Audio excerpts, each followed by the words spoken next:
Coming up on Theater Talk. I don't understand the poor. No, I don't understand the poor. The lives they lead of want and need. I would think it would be a bore.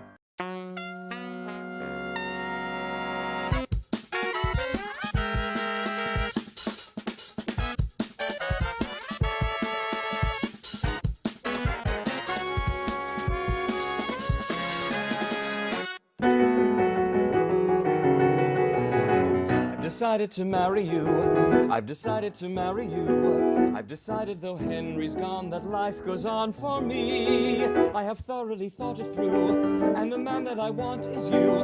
Though it's true there are quite a few who'd strongly disagree. Nonetheless, I will marry you. I confess that I'm frightened too, but unless I am wrong, you long for love as much as I. This is quite unconventional, I admit, but why should that matter a whit? And if you do not say yes at once, I think I'll die. Yay! Bravo.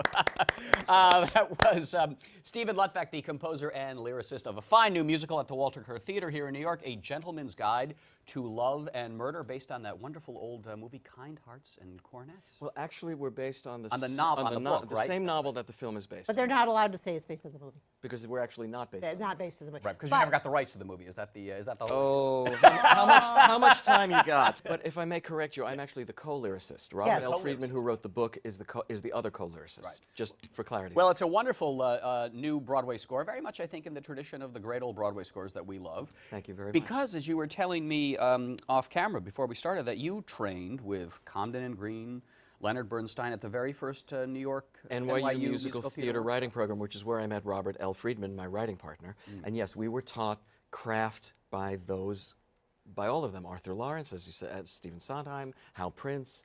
They were all alive and working and happy to teach. What were some of the key things that you learned that you have applied to writing?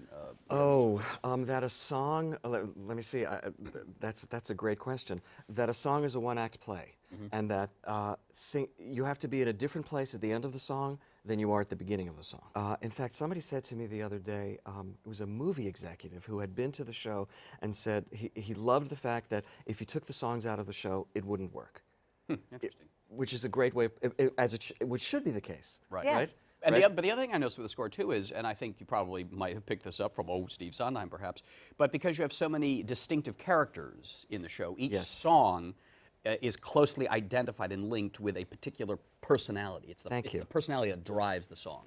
And that was our intention. Yeah. And when you have somebody as great as Jefferson Mays playing 8 different characters, and he sings as most of those characters, it was important to delineate a personality, a musical personality for each of those personae, because he basically walks on stage, gets killed, and we never see him again. That's right. So you've got a very brief moment in which to clarify who he is. Can you give us an example of a song that you wrote and just tell us who the character Jefferson is? song, yeah. So we can see how the character comes to life in your Sure. song. Actually, Jefferson's first big entrance. He walks on stage with a red fox hunting jacket and says, "Hands off that sword!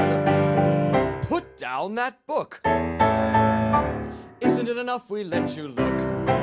I hate to dash your futile little hopes, but you pay your sixpence and stay behind the ropes." You know who he is? Yep. Yes. Yep. Right. Yep. And the chorus of this, I'll just slip a little further. He says, please go ahead. "I don't understand the poor." No, I don't understand the poor. The lives they lead of want and need. I would think it would be a bore. And on we go from there. That's very good. Go on. More? Yeah, please. It seems to be nothing but stubbornness. What's all the suffering for? To be so debased is in terrible taste. I don't understand the poor. And we're off and running. Yeah, no, that's terrific. Now, ballads. You have a couple of. You always have to have a ballad. We have very few ballads in Yeah, this but show. you have a couple of Yes, we very, do. very pretty ones. Can you we give do. us Thank you. anything you picked up from the greats about writing ballads? Was there anything? Well, I don't know if I learned this from the greats, but I will say that this is our lead character, Monty, who is our serial killer, after all, has been desperately in love with this woman, Sabella, who has been just out of his reach for his entire life. Right. And But that's a good idea for a song. Someone you're in love with who's just out of reach. You can do a lot with it. Yes, indeed, and many have. Yes, May I you're last say. on the ground, you in midair. For starters, yes, exactly. And no, we didn't write this out of town overnight. But in order to explain or to musicalize her slipperiness for him, I remember I basically walked over to the piano and played this intro. I mean, that's someone who is slipping out of your fingers. This is a nose that belongs on a coin, and there's that smile with a secret inside, and here are two eyes that are bright with a mischievous light. You try but can't quite hide. That's a beautiful song if you want to keep going. We love it. Thank you. Oh, there's that voice with the promise of sin. And oh, those lips are a promise of bliss. And I know that your embrace is a treacherous place. There's danger in your kiss. This is the face of a woman a man could easily worship for all of his days. But a man could as easily lose his sanity deciphering your gaze. Oh, you are vain and you're heartless, and yet I can feel in you a shade of sadness that's barely detectable, that I still want you at all. I may live to regret. You're deceitful, you're delectable. You see the fate of a man who has had the misfortune to spend his life caught in your sway. I see Sibella, my Sibella, and I like her that way. Yes, I like her just that way.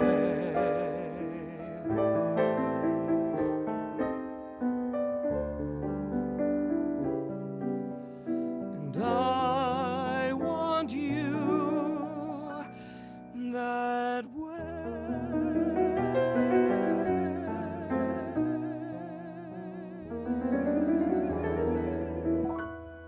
Ooh, that's a beautiful song. Oh. That's and you sing better than most composers singing their own Thank stuff. you I've very got to much. say, That's very going to kind be a of you. staple, Thank I think, on the whole audition and cabaret circuit. at some point. I hope so. Yes. I Now, certainly hope so. what, if you will, musical idiom are you working in this show? We are in England in 1909, and so there's lots of Gilbert and Sullivan. I don't understand the poor. This to me is Chopin. The musical idiom, I wanted to keep the score consistent, but sort of at the same time sort of spread as wide as it could be. So so there are lots of British music hall influences. Those patters. Oh, sorry. Go ahead. I am standing here with poison in my pocket, standing on this frozen little dock. It seems that I've just let them skate my opportunity away. Right. Clearly of that world. Right. Sort of. Do you have some music hall influences there? Oh, well, actually, my dad was a cinephile and an Anglophile, and I remember we went. Do you know did you ever hear of the? What was it called? The Players Theater, I think. Yes. Yeah. The last existing, I could be wrong, but at least in my mind anyway, was the last existing British music hall in London, and I went there with my dad when I was a kid. Really? And I bought the music. They had a music book for sale. And of all the songs that had been performed at that all the theater songs over that, the years? Are we to part like this, Bill? Are we to leave this way? Yeah, fantastic things, oh God. There was a great one called that an old comedian would sing, dressed as a woman, and the song was called "Nobody Loves a Fairy When She's 40." Oh my God! They would do that kind of stuff. And of course they did. And so there's a lot of that kind of thing in here. There are lots of things in 3, which is the sort of waltz staple of that. But as I say, I wanted to have one foot in classical music, which is the Chopin thing, right. one foot in music hall, because it's so much a show about class. Yes. And in a way, one could say, somebody said to me recently that every single song in the show is about class, which was something that I don't think we were actually conscious of. I was very proud of that. Yeah. And so we wanted to do sort of a highbrow version of all of those things. And it was funny, it wasn't until we were in previews that I realized that what we are is a low comedy in a very fancy box. Right, it's true. Right? Yes, I mean, the set is splendid. We'll show some shots of it now. Oh, beautiful. So now comic songs. Can you give us any tips on writing a comic song? I guess it just has to be funny, right? That's all. It's got to be funny. It has to be funny. I mean, one of the things I'll say is that Robert and I cracked each other up writing this. We had absolutely the best time, and one of the great delights of this is sitting in an audience and they're laughing at the same things that we found funny. You laughed, right? So. It's a good sign, or maybe we're all crazy. I don't know. Especially, I guess it's probably good to have a collaborator when you're looking for gags and funny. There is no question, absolutely no question. So this is Monty has decided his next victim is Henry Dicewith, who's a country squire, and they meet in a bar, and Monty saves Henry. There's a fist fight that Monty saves him. So this is Bryce Pigman and Jefferson Mays. And we start with Jefferson Mays, who's a little too interested in Monty. I'll leave it at that. When a fellow needs a little helping hand, who'll be there? It's almost guaranteed. No one else could ever really understand. Only another man knows what you need. And when a man has fallen down upon his knees, in such a moment, who'd be better than someone who's self-controlled, someone who's strong and bold, someone who's good as gold? It's better with a man. And on we go from there. Very good. When we have composers on and lyricists, I like to talk a little bit about your background, some of the things that influenced you as a kid. You grew up here in New York, right? I was born in the Bronx. So were you going to musicals from the cradle, practically? Yes. Yes, Oliver was the first show that I saw. Oh, the original cast? Original. And I got to coach Georgia Brown years later, which was thrilling for me. And I said to her, yeah, she was auditioning for the three-penny opera that Sting did a number of years ago. Oh, right, I saw that. And yeah. Didn't last very long. But No, it didn't. But I was working with Georgia, and I said, I saw Oliver. I won't tell you how old I was. And she said, no, I won't tell you how old I was. Of course. She was great, though. Wonderfully distinctive voice. Yes. Now, could you remember anything you played as a kid? Maybe the first Steven Lutvak oh my God. composition? Actually, the first thing I wrote was a spoof melodrama. Really? And I only remember I was 6, and it began something like, the villain kissed the heroine upon her trembling cheek. She said, if you dare try that once again. And that's all I remember of it. Except that it had a dog food commercial in the middle of it. Because everything that I knew in terms of the world of entertainment had commercials. Right, of course. So I actually wrote a commercial in the middle of this opera. So you had like the chuck wagon thing running around. Yes, exactly, some version of it. And actually, my piano teacher came to see the show a few weeks ago. She's 93 years old. Wow. And her name is Gilda Nelson, and she was at the show, and we held each other and cried, of course, as you might imagine. The first time you sat at the piano, how old were you? I mean, where was the piano? And the piano was in the living room. yeah, but your parents were not musical. My parents are, no, Happy Birthday in my family is a nightmare, because nobody can carry a tune. God bless them. I love them dearly, but no one can carry a tune. But my grandmother apparently played by ear, so my mother decided she wanted to play the piano when she was pregnant with my sister. But as she tells it, at a certain point, she couldn't play anymore. So the piano sat untouched, and when I was about 5 or 6, I began noodling around. Yeah, yeah. And, but are you classically trained as well? Oh, yeah. Yeah. Oh, yeah. So you can do just about anything. I mean, like Julie Stein was classically trained, and I yes. believe Charlie Strauss was classically trained. And Steve, of course, studied under Milton Babbitt. Milton Babbitt, yes. Yeah. I was at the Manhattan School of Music, so I studied, seriously, as they say. And yeah, I mean, I could pull out the Chopin and really play. When does it come in a point in your life where you decide, you can pursue a classical music route. I mean, I assume that you could have become a classical composer or a classical pianist, spent that way. And then when you say, I'm going to become a musical theater or tackle light music. When I was an undergrad at Harper College, SUNY Binghamton, upstate New York, I auditioned for the piano department, and the head of the department said, you could be a classical pianist. And I thought, I don't know that. I played a Chopin waltz, actually, speaking of the influences and such. And it was also the same semester that I wrote my first show. And he hated it, and I didn't. And so that was sort of the decision right there. right. You had more fun probably in the musical theater than you'd sitting by yourself in the practice room. The practice room all the time. Exactly. What was the first show about? The first show was another spoof melodrama. It was a thing called Love Rides the Rails. And I decided I wanted to be an actor, so I auditioned for it, and they saw that I played the piano. The director said, "You play the piano?" I said, "Yes." He said, "You're cast." I said, "What do you mean I'm cast?" He said, "You're going to play the piano." I said, "Well, I want to be an actor." And he said, "Shut up. You just got here. Be satisfied with what you've got." Now, this is your first Broadway musical, This is my first Broadway How long were you working on it? This was 10 years. Wow. Yeah, we had every obstacle you could imagine, we had. We had a producer who died on us. We had a lawsuit. And some of them are run-of-the-mill obstacles, and some of them were much bigger than that. And was this your idea to do this before you met Darko, the director, and anybody? Yes. And it was the two of you saw the movie or read the book first? You must have seen the movie first, because your father, I think you said, was a cinephile, right? Yes. Oh, I forget. Oh, you're not supposed to talk about those things. Keep forgetting. It's based on the book. It's based on the book Israel Rank. Rank.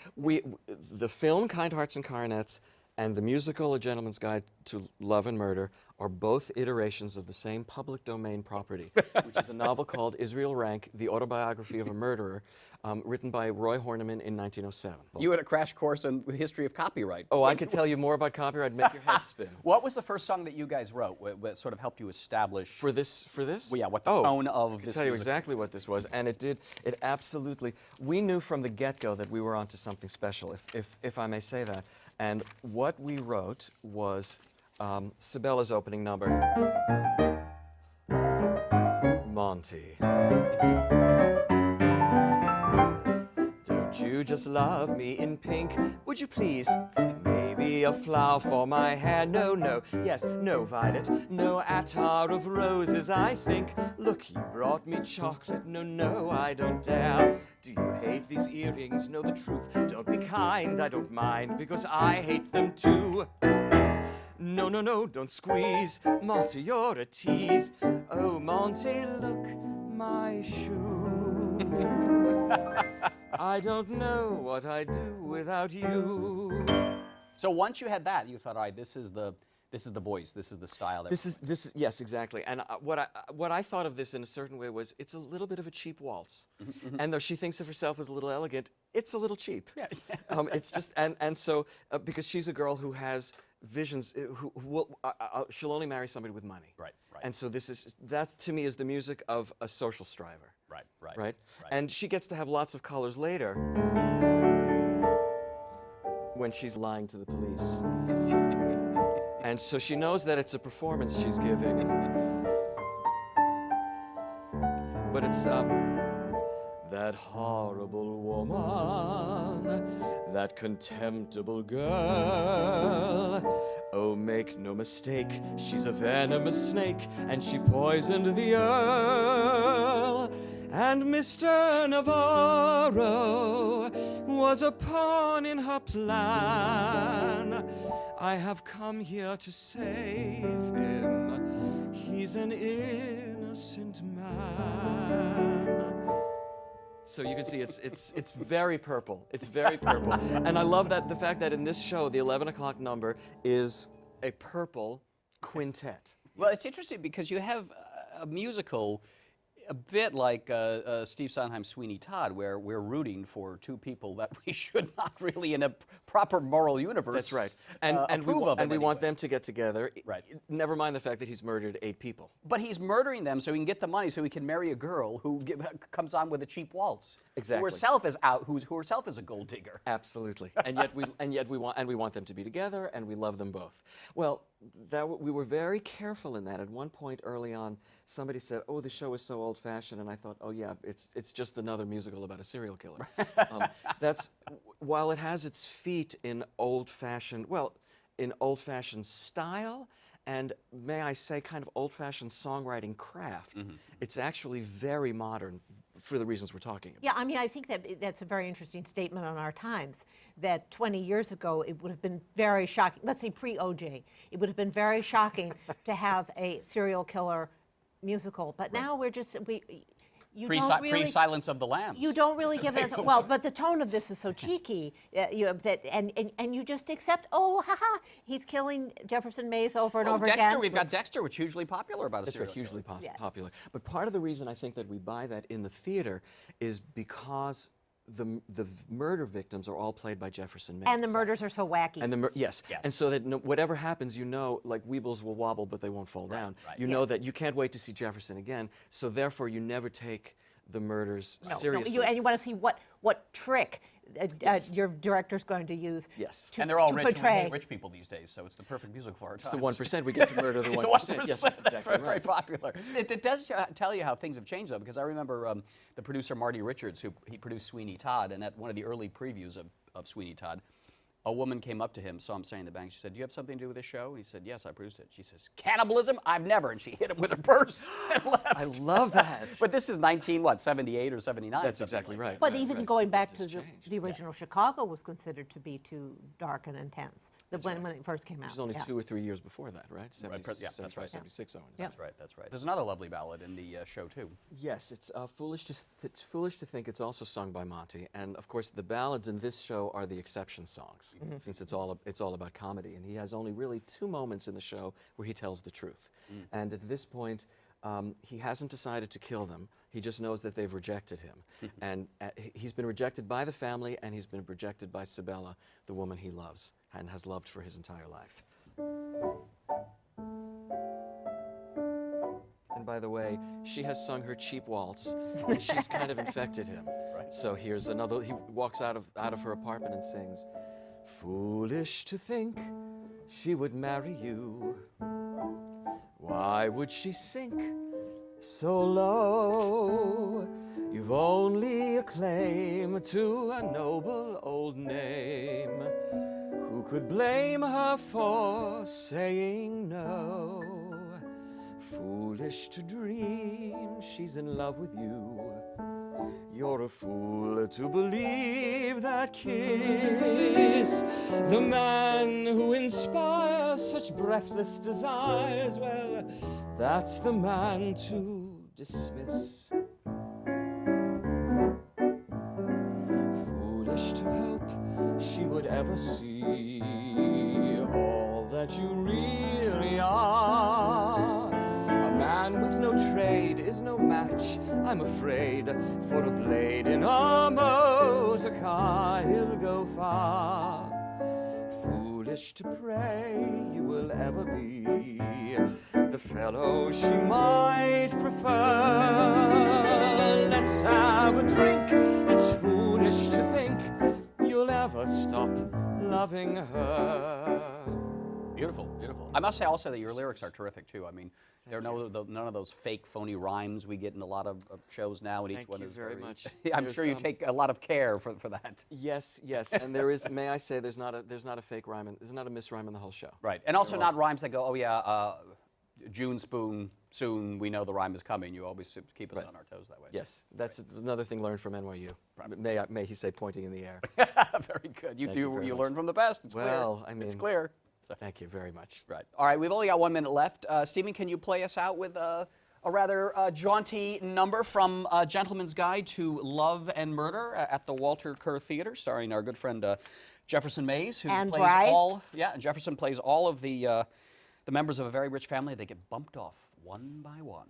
This is sung very by funny song. And your co-lyricist is? Robert L. Freedman. Robert L. Freedman. Okay, so set us up for this one. This is sung by Lady Hyacinth. Jefferson plays men and women. Yes. And she is a philanthropist who's is searching for a cause.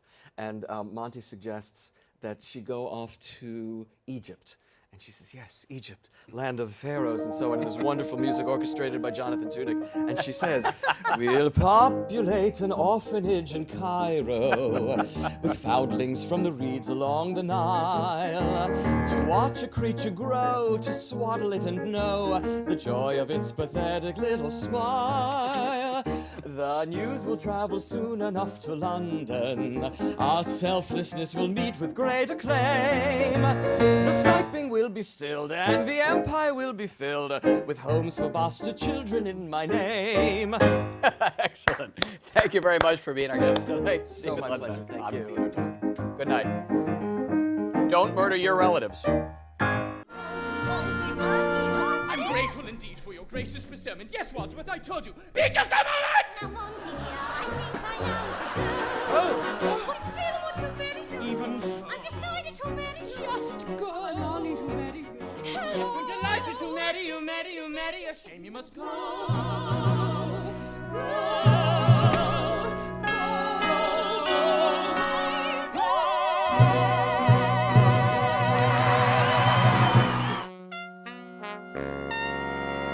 Our thanks to the Friends of Theater Talk for their significant contribution to this production. Theater Talk is made possible in part by the Frederick Loewe Foundation, the Cory and Bob Donnelly Charitable Fund, the Noel Coward Foundation, Carrie J. Fries, the Dorothy STRELSIN Foundation, plus public funds from the New York City Department of Cultural Affairs, the New York State Council on the Arts, a state agency, and the Theater Development Fund's Technical Accessibility Program, which helps provide closed captioning.